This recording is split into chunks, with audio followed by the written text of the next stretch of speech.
This evening.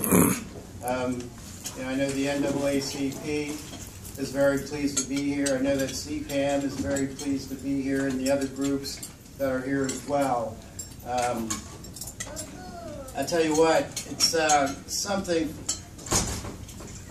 that I'm feeling really special about, because when I look around the room here,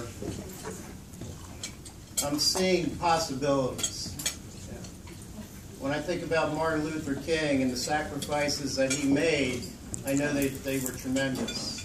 But often, when we have these type of celebrations, there's a singular focus on Martin Luther King and not all of the people that worked along with him in order to make the gains that were recognized during the civil rights movement. Now, I can tell you that it's very important for us to all work collectively and make sure that the progress that was made doesn't leave us, and there's been some decisions made on the Supreme Court level that really aren't in the best interest of a lot of us. The evisceration of Section 4B of the Voting Rights Act of 1965 is something that I find very disturbing. The decision concerning Citizens United, which helps to infuse so much money into politics and outcomes of elections. And these are things that we all need to be mindful of and really challenge on a fairly regular basis. Martin Luther King changed the world. We all know that. Many of you have learned about his accomplishments, such as the Montgomery bus boycott, the Birmingham campaign, the 1963 March on Washington, where he delivered his iconic speech, "I Have a Dream." Recently, we've been reminded about the demonstrations in Selma, Alabama. Has anybody seen that movie yet? Show of hands? Yeah? I don't know about you, but I had a visceral reaction to that movie. There were certain scenes when the young ladies in Birmingham died in the church bombing, as they crossed the Edmund Pettus Bridge for the first time. And I was especially disturbed because I actually had the opportunity of meeting James Lewis. John Lewis, thank you. I'm thought blocking here. But to share an experience, I was in Atlanta. I went to the Martin Luther King Visiting Center, and I looked at a lot of emotionally disturbing exhibits. Took 2 hours there, and it was an incredible experience, one that I will never forget. It left an indelible mark on my brain. But as I walked out the door, lo and behold, here comes John Lewis walking down the pathway.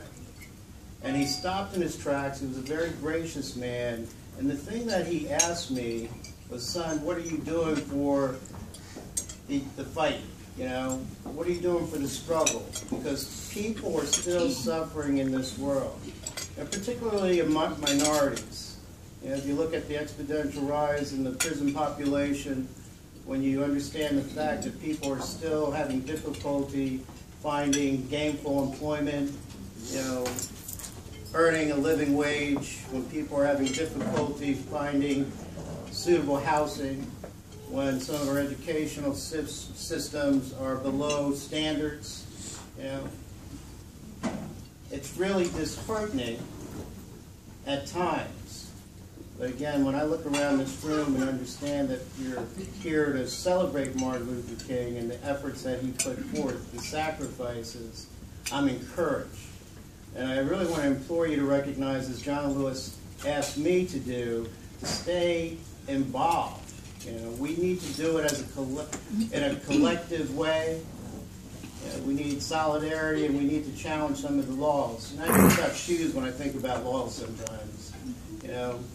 If they don't fit, you get rid of them, right? You get a new pair.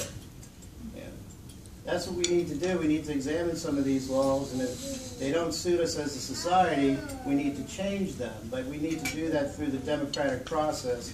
So all of you, can be involved in that.